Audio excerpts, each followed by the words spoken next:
칸국제영화제의 부집행위원장인 크리스티앙 양주는 올해 칸 영화제 초청작 중 내가 가장 사랑하는 영화라고 했으며, 심사위원장이었던 알레한드로 골살레스 감독은 모든 심사위원들이 영화의 결과에 마음을 빼앗겨버렸고 그 마음은 시간이 지날수록 더욱 커져 이 영화는 결국 만장일치로 황금 종려상을 쟁취해냈다 라고 밝혔죠.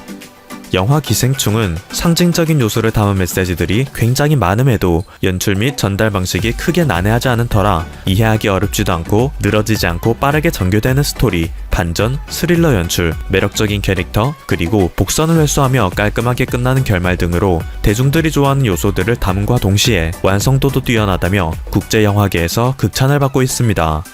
심지어 봉준호 감독조차 한국인이어야 이 영화를 100% 이해할 것이다 라고 말했는데, 영화를 관람한 많은 외국인들이 영화의 내용이 자기 나라 상황과 똑같으며 각국의 배경으로 영화를 리메이크한다 하더라도 고칠 부분이 전혀 없다 라는 이야기를 많이 한다고 합니다. 뉴욕타임즈에서는 히치콕이 있었고 스필버그가 있었다, 그리고 지금은 봉준호인가? 라고 하였고, 인디와이어에서는 봉준호는 마침내 하나의 장르가 되었다 라고 할 정도로 영화 기생충은 2019년 전 세계를 휩쓸었다고 해도 과언이 아닌데요.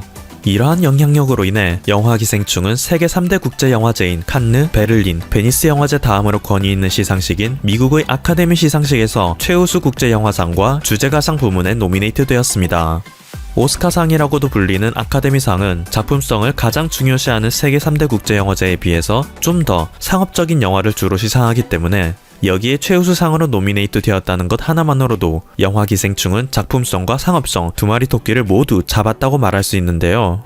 이에 대해 뉴욕의 문화평론지 벌처에서 봉준호 감독과 인터뷰를 진행하였는데, 이것을 보고 수많은 미국 현지인들이 충격을 받았다 하여 화제입니다. 해당 인터뷰를 진행한 기자는 봉준호 감독에게 한국 영화는 지난 20년간 큰 영향력을 발휘해왔음에도 오스카 후보에는 단 한 번도 오른 적이 없다, 이것에 대해 어떻게 생각하는가? 라고 질문했다는데요. 이에 대해 봉준호 감독은 조금 이상하긴 해도 별일은 아니다, 오스카는 국제영화제가 아닌 로컬 축제에 불과하기 때문이다 라는 어찌 보면 당연한 대답을 했죠.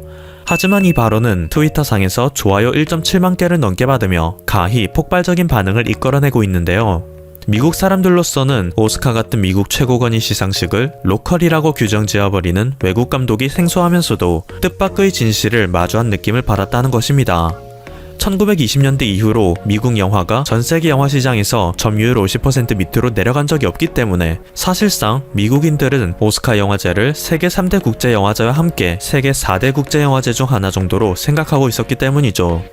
봉준호 감독이 이러한 인터뷰에 네티즌들은 로컬, 지금까지 누구도 말하지 않았던 미국 영화 산업에 대한 진실된 말, 이 말은 사실이다, 오스카가 명망이 있긴 하지만 굉장히 로컬이지, 오스카는 로컬 그 자체이다, 동의한다, 착각과 거만함으로 미국적인 것이 곧 세계적인 것이라고 행동하면 안 된다 라고 반응하며 뜻밖의 진실을 마주한 충격을 드러냄과 동시에 미국인의 거만함을 버리고 겸손함을 찾는 모습을 보여주고 있습니다. 이러한 영화 기생충의 흥행은 옆나라 일본에서도 센세이션을 일으키고 있는데요. 사실 일본에서는 영화 기생충이 한국 영화라는 이유로 불매운동을 한 적이 있었습니다. 일본의 영화평론가인 마츠야마 토모히로가 트위터에서 밝힌 내용으로 기생충은 칸 영화제에서 그랑프리를 수상한 영화인데 일본의 방송국에서는 한국 영화라 곤란하다며 프로모션 요청을 계속 거절하고 있다 라고 폭로했기 때문이죠. 하지만 그럼에도 다가오는 1월 10일 일본에서 개봉할 예정인 영화 기생충은 인터넷상에서 극찬을 받으며 센세이션을 일으키고 있습니다.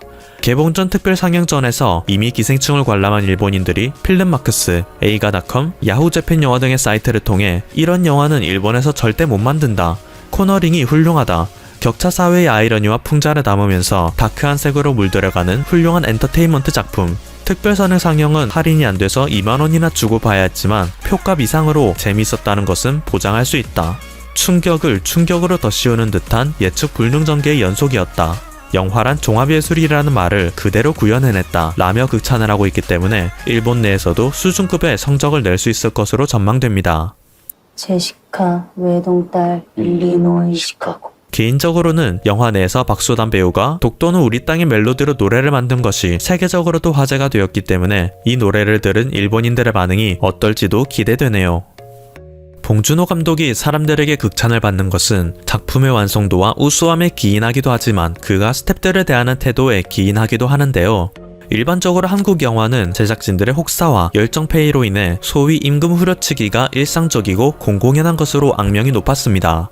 이후 이러한 현실을 타개하고자 2011년 표준근로계약서가 도입되긴 했지만 현장에서는 거의 적용되지 않는 사실상 유명무실한 규정이 지속됐죠. 하지만 봉준호 감독은 기생충의 제작 과정에서 전 스텝에게 표준근로계약서를 작성하였으며 법으로 규정된 주 52시간 노동제 또한 준수하여 화제가 됐었습니다. 이 표준근로계약서 때문에 제작진들의 임금도 올라 전체적인 제작비 또한 기존에 책정했던 것보다 상승한 150억이 되었죠. 봉준호 감독은 아역 배우에 대한 배려도 남달랐는데요. 폭염이 이어지던 촬영 현장에서 추가적으로 제작비를 투입하여 CG 작업과 추가 촬영을 진행하였으며 밤 촬영이 많은 때에는 아역 배우들을 일찍 재우기 위해 다른 배우들과 합의하여 촬영 스케줄을 조정하기도 했다고 합니다. 때문에 봉준호 감독의 국제적인 위상이 높아지는 것은 단순히 한국 영화의 질이 상승하는 것뿐만 아니라 한국 영화계의 제작 환경도 급속도로 개선시킬 수 있는 마중류 역할을 할 것으로 기대되는 것이죠. 다가오는 1월 5일에는 미국에서 오스카 다음으로 권위 있는 시상식이라고 여겨지는 골든글로브 시상식이 열리는데요. 한국 최초로 이 시상식에 노미네이트 되었고 감독상, 각본상, 외국어 영화상으로 총 3개 부문이나 그 후보에 올라있죠. 2월 10일 개최되는 오스카 시상식의 미리 보기라고 여겨지는 이 골든글로브 시상식에서 좋은 결과가 들려오길 기대합니다. 지금까지 퍼플튜브였습니다. 여러분의 구독과 좋아요 그리고 알림 설정은 컨텐츠 제작에 큰 힘이 됩니다.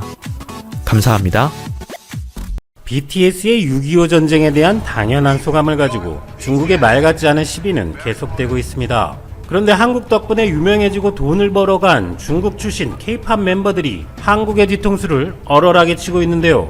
이런 일은 최고 지도자 시진핑부터 6.25에 대해 날조된 교육을 해오기 때문인데 중국은 6.25를 어떻게 그리고 왜 왜곡하고 있을까요? 잘 알려진 바와 같이 BTS의 한국전쟁 70주년으로 양국이 함께 겪었던 고난의 역사, 많은 남성과 여성의 희생을 영원히 기억해야 한다라는 한국인으로서 지극히 당연하고 원론적인 수상소감에 대해 난데없이 중국인들은 중국인들의 희생을 무시했다며 BTS를 비난하며 크게 반발했고 중국 관영 언론인 황구시보와 영문판 글로벌타임스는 이를 부추기기까지 했었습니다. 이에 세계 언론들로부터 비판적 시각의 보도가 쏟아지자 이례적으로 중국의 외교부 대변인은 역사를 거울 삼아 미래를 향하고 평화를 아끼며 우호를 도모하자라고 얼버무리며 중국에서의 BTS에 대한 비난 여론은 점차 잦아드는 것처럼 보였습니다만 거기서 끝나면 중국이 아니죠. 최근 중국 5위의 물류기업을 비롯한 택배회사들에서는 BTS 관련 제품의 중국으로의 운송을 중단하겠다. 이 사진 속의 택배들은 개봉돼 검사 과정을 거치게 될 가능성이 있다. BTS 관련 제품을 중국으로 들여올 때 세관 검사에서 압수될 우려가 있다라는 어처구니 없는 게시물들이 올라오기도 했었습니다. 이에 또 비난이 쏟아지자 중국 외교부는 중국 세관을 비롯해 정부는 그런 정책을 내놓지 않았다라고 마무리 지으려고 하고 있습니다만 그런데 중국 언론에서는 최근 갑자기 송혜교를 칭찬하면서 BTS를 또 깎아내리고 있습니다. 송혜교는 청산리 전투 승전 100주년을 맞아 서경덕 교수와 중국 해룡장성 한중 우이공원에 김자진 장군의 대형 부조작품을 기증한 바 있는데 이를 두고 중국 관영 글로벌타임스는 지난 22일 한국 배우 송혜교가 20세기 일본과 싸운 한국인 영웅의 조형물을 중국 박물관에 기증해 팬들과 중국 대중의 박수를 받았다. 송혜교의 기부에 대한 중국 팬들의 반응은 이달 초 BTS가 한국전쟁 관련 발언을 한 것과 크게 대조된다라고 평가했습니다. 중국 관영 언론들은 한국과 세계의 비난 여론을 의식해 BTS에 대해서 국면 전환형 보도도 냈었지만 그것도 잠시였고 결국 관련도 없는 송혜교의 기부를 연결지어서 BTS를 또 비난하면서 한국 연예인들과 기업들을 길들이게 하려는 얄팍한 의도가 보이는 것이죠.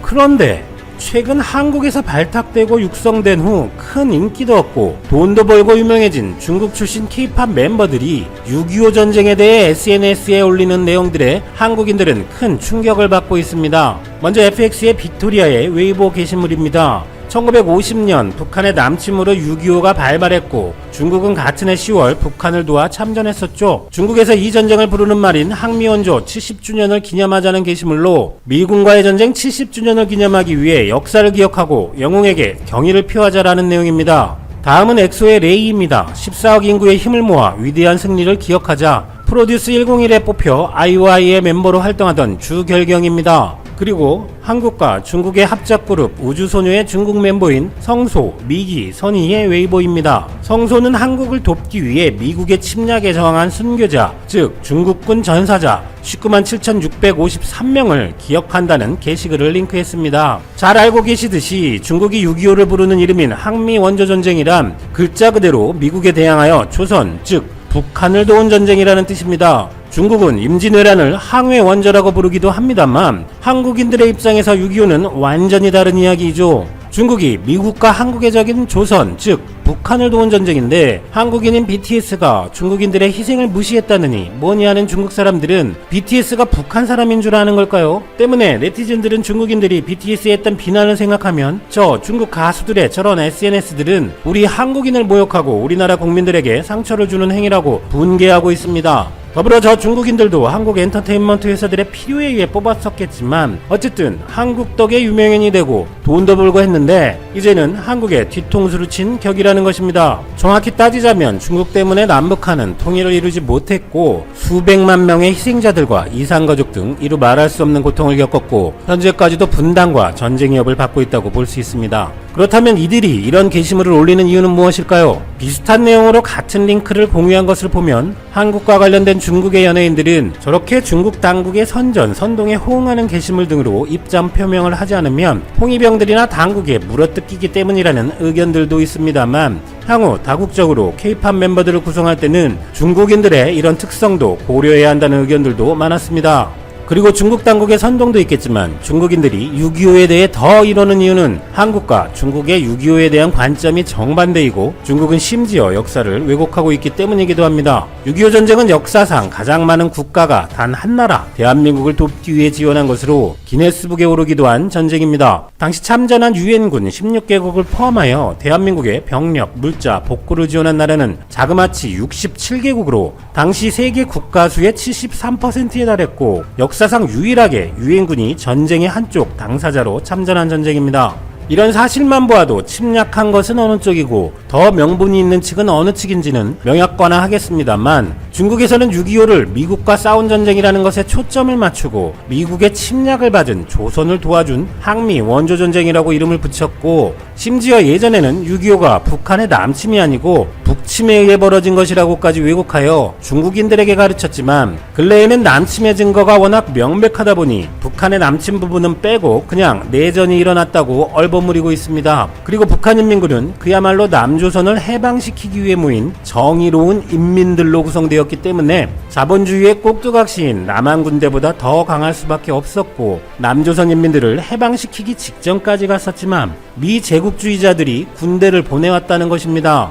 그래서 대량의 미군 때문에 북한인민군은 퇴각을 할 수밖에 없었는데 바로 그때 정의로운 중국의 공산당원들, 열혈 청년들이 조선의 인민들을 해방시키기 위해 의용군을 조직하고 다원해서 조선을 돕기 위해 참전을 한 것이라고 중국은 가르치고 있습니다. 그리고 북한군과 중공군이 다시 서울을 점령하니 남한인민들이 중공 오송 홍기와 북한 인공기를 흔들면서 해방군을 환영했다. 비록 무기화 전력은 미 제국주의 자본주의의 군대가 더 강했지만 중공군과 북한인민군은 영웅적으로 싸워서 승리했다. 이런 내용들이 중국의 홍보영화나 다큐멘터리 중국인들이 교육받는 내용입니다. 이러니 중국인들은 과거에 이렇게 중국이 100만 명도 넘게 피를 흘리며 너희 조선인들을 도와줬는데 BTS는 중국을 괴롭히는 미국의 앞잡이 노릇을 하면서 6.25 전쟁에서 미국과 한국의 희생을 잊지 말아야 한다고 망발을 하다니 은혜를 모르는 짓이다 라고 실제로 많은 중국인들은 그렇게 생각을 하고 있다고 합니다. 시진핑은 23일 베이징의 인민대회당에서 대대적으로 열린 중국인민지원군 항미원조작전 70주년 기념대회에서 중국 입장에서 6.25의 전개와 중공군 참전의 정당성을 이렇게 주장합니다.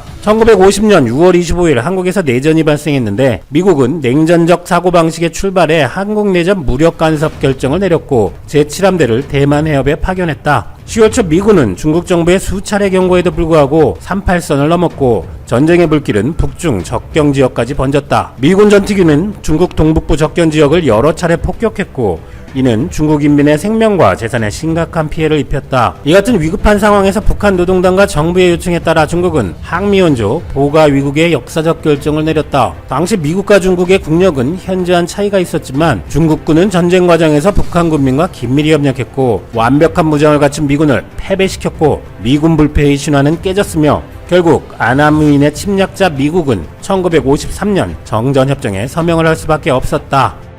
시진핑은 2010년 당시 부주석 시절에도 항미원조 전쟁은 평화를 지키고 침략에 맞선 정의로운 전쟁이었다라고 주장했었고 북한의 남침을 부인한 것으로 들리는 이 발언을 놓고 한국과 미국에서는 큰 화제가 되며 강하게 반발했습니다. 그리고 이후 최근 미국이 무역과 코로나로 벌어진 여러 상황에서 중국에 엄청난 압박을 하고 있는 가운데 70년 전 자신들은 현격히 분류한 상황에서도 미국에 승리했었다. 지금과 같은 상황에서도 다시 한번 항미원조 정신을 가질 필요가 있다며 시진핑과 중국 당국은 또다시 6.25에 대해 같은 메시지를 보내고 있는 것입니다. 물론 이에 대해 한국과 미국은 반박을 하고 있습니다. 하지만 중국 입장에서 항미원조 정신의 핵심은 비록 적과 중국의 국력차가 매우 크더라도 외부의 위협에 직면했을 때 특히 미국에 대항해 나라를 지키자는 중국인들의 용기와 결의라는 것입니다. 중국은 매번 미국이 중국을 때리면 이에 대항하고 그대로 갚아주겠다고 하지만 사실 상당수의 중국인들도 미국이 더 강한 것을 알고 있을 뿐만 아니라 미국을 두려워하고 있으며 일부 개방된 젊은이들은 심지어 미국을 흠모하는 경향도 있는 가운데 공산당 지도부는 항미원조 70주년을 맞아 미국의 억압을 두려워하지 말고 항미원조 정신으로 당당히 맞서야 한다고 독려하고 있는 것입니다.